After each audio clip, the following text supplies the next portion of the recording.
let's get into the top 50 Minecraft survival tips to help you out in your game. Tip number 50, guys, is going to be staircase mining. Now, as some of you may or may not know, digging straight down in Minecraft is never a good idea, and probably one of the safer ways to go about it is by doing something called staircase mining, where you leave a block after you've already mined a certain level so you can kind of jump back onto it after you've gone deep enough and you want to get out. What this ends up doing is it makes it a lot safer so you don't fall, and also makes it tremendously easier to escape once you're done mining in that particular cave. So in general, I always recommend you incorporate some kind of staircase mining depending on where you're going. Tip number 49 is a nice little trick that will save your life when using a water bucket. Now, in general, I recommend you carry a water bucket, and we're going to talk about all the things you can do that are useful with that a little bit later. But one certainly thing you can do if you're falling from a high up place is to save yourself by placing water at the right moment before you hit the ground. And the way you do this is spam your jump button and also spam your place button as you're falling. And just before you hit that last block, that water should be able to save you and you'll take no damage at all. Number 48 is going to be to isolate your ores when mining. For example, I'm going to show you right here what this could look like. If you stumble across some diamonds and they're maybe in a little bit of a rough spot, that could be dangerous if you lose them and you mine them in the wrong spot. The best way to do this is to cut out everything around it so the block is sort of just hovering, and then when you know it's safe, you go ahead and pick up that very valuable ore, because the last thing you'd want to have happen is to mine that ore and it ends up falling into a lava pit or somewhere where you just can't reach it. Number 47 is going to be using your swimming mechanic properly. Now, before I got back into Minecraft, the swimming mechanic was not a thing, and so when I got back into the game, this was all brand new to me. But when you hold shift while you're underwater, you go into a swimming animation and you go significantly faster than you would if you were just sort of like wading in the water. And so this is the best way to transport. You can cover some pretty nice ground doing this. If you come out of the water, you will leave your swimming animation, but it is the best way to swim hands down. Coming in at number 46 is going to be making coal blocks for better efficiency. Now, I recommend doing this in a couple circumstances. Either if you're going to be transporting a lot of coal from one area to another and you want to save space, it's good to make them into blocks. But also, if you just want to maybe burn a little bit more materials, then coal blocks are better to do it than just single individual ores. But either way, they're both very good. If you're doing some serious smelting, and I mean like absolutely serious, then probably make coal blocks, as the efficiency will count in that regard. But otherwise, you can do what you feel is necessary. Tip number 45 is going to be trading simple items to villagers to get emeralds. I don't ever recommend your primary source of emeralds being mining it, because you're just not going to find too many. If you trade simple items like some vegetables or whatever you have at your hand to get some emeralds to begin with, trade up with some other villagers, and then eventually work your way up to maybe getting diamonds from some of them or just some really top tier stuff, that is the best way to make use of all your excess items you don't want, and then also use your emeralds, because you can't make tools out of that kind of stuff. You also really have no other use for emeralds besides maybe decoration, but I really recommend using those as a currency to get good stuff from the villagers, after trading your throwaway items, of course. Tip number 44 is going to be using your gold nuggets to make healing items. Odds are, after you've done quite a bit of mining, you're going to end up with a bit of excess gold, and clearly you're not going to really want to make that your primary source of tool making. So what are you going to do with all that excess gold? Making gold nuggets and then placing it on a lot of your food items is going to be the best healing item you could ever give yourself. Golden healing items are the best thing to have against the fight if you're facing a really difficult enemy, or if you're just in a lot of trouble and you don't want to lose your stuff and die. A gold healing item can instantly restore you back to full health and can save you from a lot of bad scenarios. Number 43 is going to be using redstone to make safety doors. Now, the best way to do with all your excess redstone is to maybe make some kind of safe for your valuables, and then make it so only the door will open with an iron door using redstone. You can open it from wherever the trail leads, wherever you want the lever to be to get into that safe, but it's a good thing to hide all your valuables. Number 42, if you're ever exploring underwater and you come across one of these temples, odds are you're going to find some underwater zombies, and these guys can be a little bit tough, and some of them throw tridents, which travel really fast underwater and can just absolutely beam you. Now, and your problem is bows aren't super effective down here. However, you can still use them, but what you're going to notice is that your bow drops off significantly while it's in the water, but you can still damage if you compensate a little bit and just aim higher. I don't recommend you fight these things unless you absolutely have to, but that's the best way to go about it to keep them away at a distance, is to compensate with your bow a bit if you're stuck underwater. If you are going to be traveling underwater and swimming and exploring, then if you have armor and enchantments at this point, I recommend going for the ones that are specifically made for the water. For example, you can get an enchantment on your helmet that actually allows you to breathe for longer underwater, You can also get an enchantment on your boot that makes you be able to swim much faster while you're underwater, even if you're in that swimming animation, and it's great. I absolutely recommend it if you're going to be doing any kind of water exploring. Number 40 is kind of an organizational tip that I think will help you in the long run. I recommend when storing food, you have two different chests. You have one for cooked materials and things that are ready to be used,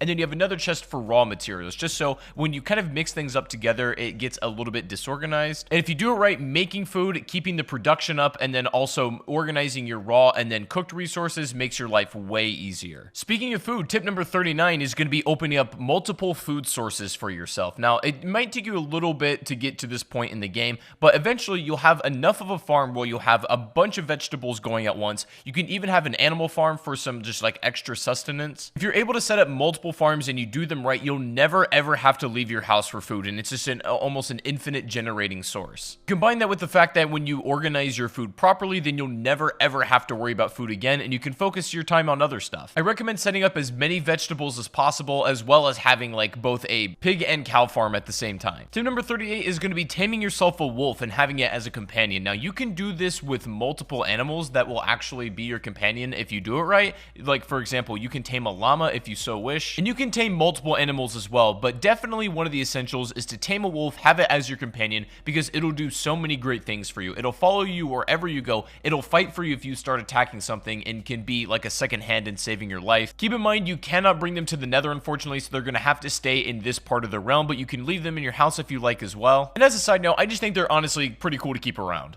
Number 37 is remembering that you can use excess wood as fuel if you so need to. Now, I don't recommend this for most players because odds are if you're able to gather enough coal, you're never going to need to use this. But a lot of people forget they can burn in the oven using some excess wood they have, and they don't necessarily need to have coal on hand. You can also make charcoal if you need. However, I will say wood has much more utility than just burning it, so make sure you think twice about doing it and only do it if it's your last resource. Tip number 36 is going to be keeping a lava pit as sort of a garbage bin. Now, odds are when you've done enough of survival, you have a lot of excess material that you can just throw away, and there's not really a clear place to do away with it. You might accidentally keep picking it back up and just getting in the way. It's getting annoying, so keep a lava pit somewhere safe. Obviously not by any wood, as it'll catch on fire, but if you keep it around some stone, you can just use this as a trash can to throw all your excess materials away. Tip number 35 is going to be keeping your nether portal safe. Now, it doesn't really matter too much where you put it in like the regular earth realm on Minecraft. Like, you can keep it in your house, you can put it on a hill, whatever you want. What's important is protecting it on the other side when you get to the nether, because what happens, it's going to spawn essentially anywhere in the nether at all. And if as soon as you come out of the nether, you're in danger from like a ghast or something, or there's a lot of enemies around you, it's just in an unsafe place. What I recommend you do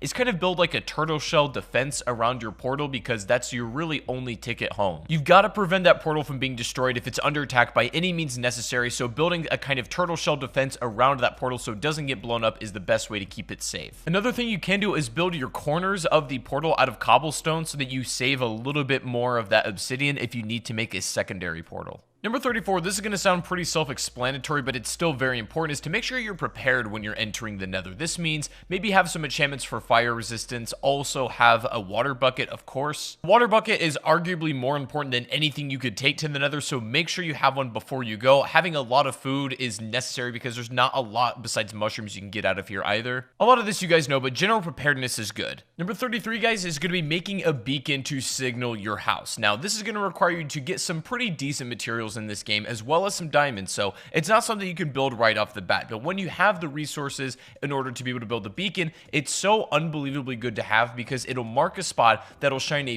bright beam right into the sky, pointing out where you need to be. The beacon is so important to not get lost if you're struggling with that. Tip number 32 is iron is one of the most valuable things in the game, even though it's very easy to find. It is the best multi-purpose ore you can ever have, so what I recommend you do with all of your iron is make all of your like everyday tools, your swords that you're going to burn through, your pickaxes, your armor, whatnot. If you have diamond stuff, that should be for only when and if you need it. But you should have loads of iron tools in circulation, and if one breaks, it doesn't matter because the resource is very easy to find. A very strong material on everything it's used on, and I recommend in general just stocking up on it to have at your leisure. Number 31 is going to be making yourself some potions. This is likely going to be after you visited the nether at least once and gathered some materials, but potions are so useful to have at hand, and they range for anything from from having a potion of night vision ability, some that heal you, some that make you invisible, you name it. There's an unbelievable amount of potions in this game, and I recommend that if you really want to start taking this game to the next level and using some cool abilities, to invest in that. You're going to need to get the required tools and materials to brew the potions, obviously, but it's definitely worth something sinking your time into.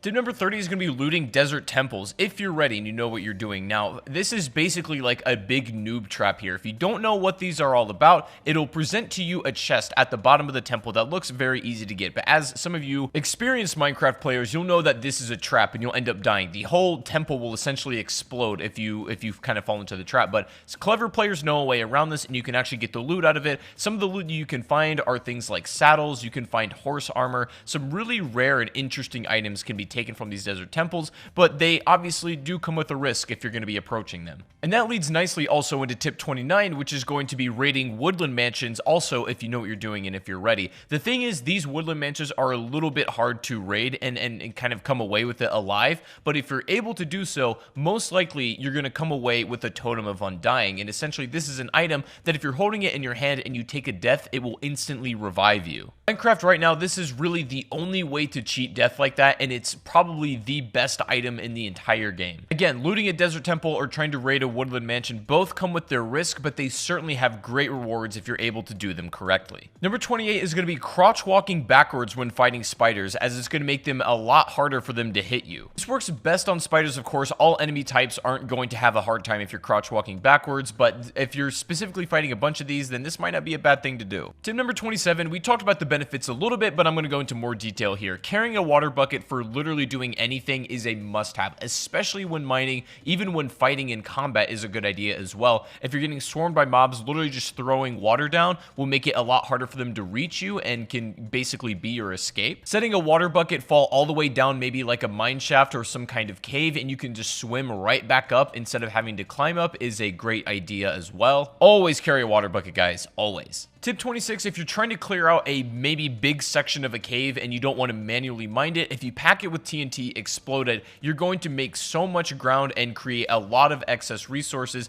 that if that's what you're needing, then this is probably the best way to do it. TNT is pretty easy to make. You just need some gunpowder from creepers and things like that. It can be really helpful for mass clearing out a cave. It opens it up for you to do some actual like real mining inside of there and gives you just much more room in general. Tip 25 is saving the bottom trunk of the tree for last. What you can do with this, it's like a little quality of life thing. You save that one for the final break, so you can stand on top of it and break the rest of the tree so that it despawns, and then you get all of the wood, even if it's a little bit high up and out of your range. So you can break that one for the final, and then you end up with exactly the amount of wood that you should get from that tree, but it just saves you a bit of time. Tip 24 is making a shield to use against the pesky skeletons. A lot of new players struggle playing against skeletons just because they can hit you from a range, and it's a little bit hard to take these guys down, especially when there's a lot. But when you have a shield, you're able to hold this thing out in front of you as protection. You can hold it in your other hand if you like and have the sword in the other hand that's not being used, and you can take these things down with ease. Now, the shield is just a good tool to have in general. I think one of the most useful pieces of equipment you can make for yourself, but it's especially good against skeletons and pretty much all of the other mob enemy types. In my opinion, a shield is just as crucial as having, like, say, a sword or, say, having a pickaxe. They don't take too much to put together. They last quite a long time as well, so they're all around amazing. Tip 23 is going to be sprint jumping. Now, this is a pretty easy one to get a hold of. This is just jumping while you're holding your sprint key. It's the easiest way and fastest way to get around as well. Faster than sprinting. It does take up a lot of your hunger, but it is by far the most efficient way to get around. Now, if you have it as a setting, I recommend you turn it off because it's just easier to manually control aside from it making you auto jump, but it's the best way to get around and there's nothing really to it. Number 22 is to go ahead and make an anvil. Now, these are great for repairing all of your tools that maybe are low in durability and are close to breaking. All you need is the tool itself, maybe a resource, and then some XP in order to create this. Highly recommend you use this to maintain your valuable tools. This means like a diamond sword, a diamond pickaxe, and even armor. Anything you don't want breaking, an anvil will make sure that happens. Tip number 21 is it's going to be best to fish while it's raining. This will give you the best odds at getting a lot of fish. It's also really good to do this when we talked about opening multiple food sources.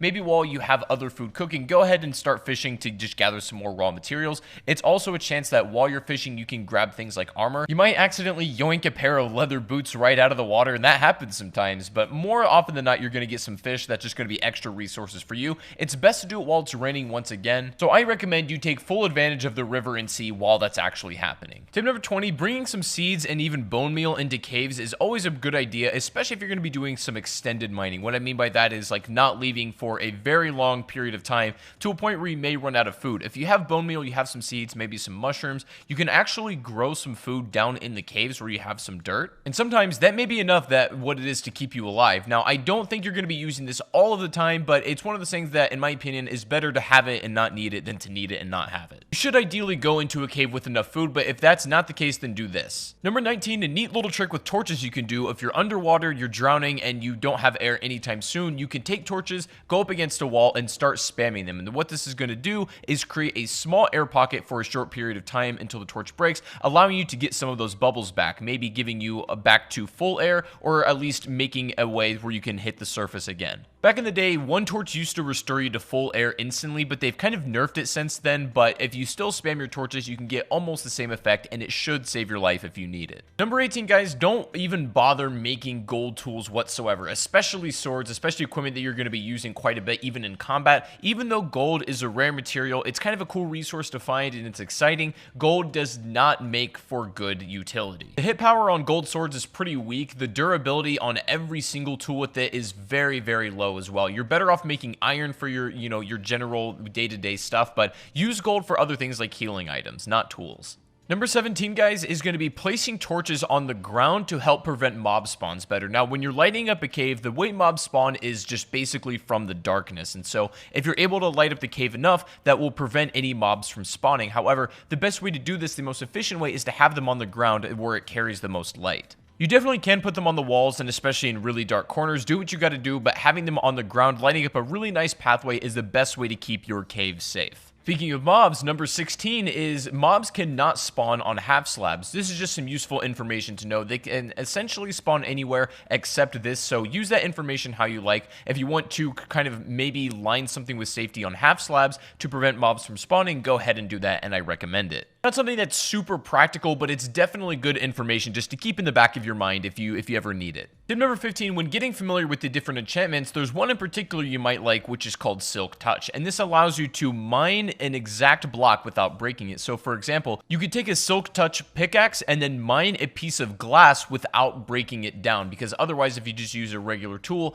the glass would shatter. But you can use Silk Touch to actually mine the block itself, and this goes for anything in the game using that Silk Touch enchantment. Also, speaking of enchantments, tip number 14 is I recommend you get another enchantment on your pickaxe called Fortunate before you mine diamonds. What this is going to do whenever you come across some diamond ore is you're going to net more diamonds out of that ore than you otherwise would without Fortunate. It's just a good thing to have in general. Tip 13 is going to know that different foods grant you different saturation levels. So for example, some lighter foods like an apple or a carrot are not going to last as long in your hunger bar as like more heartier food like a golden apple per se, or even like a steak or a pork chop. These things mean that the hunger bar will last longer. It's more of a heavier food essentially. So that's why sometimes you might eat like a lot of bread, but you realize your hunger bar goes down pretty quickly and you're wondering why. Rather you eat a steak and it lasts significantly longer. That's the reason.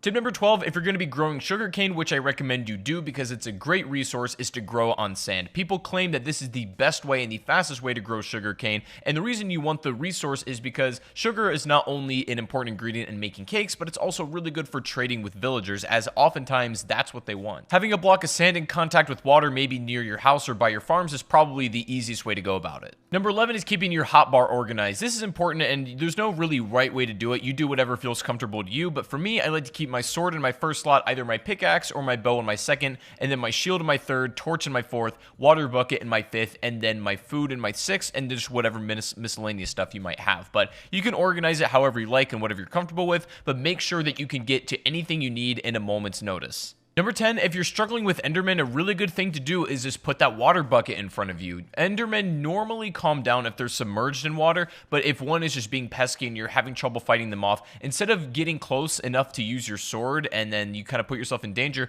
just simply putting a water bucket down over and over again will cause them to go away and then take damage over time. They really don't like water, so if you surround yourself with water, you make it a lot harder for them to get actually up to you. Probably the best defense you can have against these guys, if I'm being honest. Number 9 is is timing your swings when sword fighting, because that is absolutely crucial for doing the most amount of damage. Now, if you just spam your sword, you can still hit people, but the hits are going to be a lot weaker than they otherwise would if you let your swipe kind of recharge. What you want to do to deal maximum damage is let your swing reset, and the moment it resets, you swing again. So you can get the most amount of hard hits in, but with also the least amount of time in between those hard hits. Tip number 8, you can set up a spawn trap in the nether with really any sort of enemy type in the castle by blocking it off with stone and then just fighting them from there, keeping them behind, keeping a spawn portal on the other side. You'll have infinite enemies and you can kill them at your leisure without really being in any danger. Infinite XP, and it's an amazing way if you just want to upgrade armor, make potions, that kind of thing. I highly recommend you set up at least one of these. Number 7, upon defeating a raid, you'll be granted with the effect called Hero of the Village, and what this allows you to do is reduce the cost of the first trade with any villager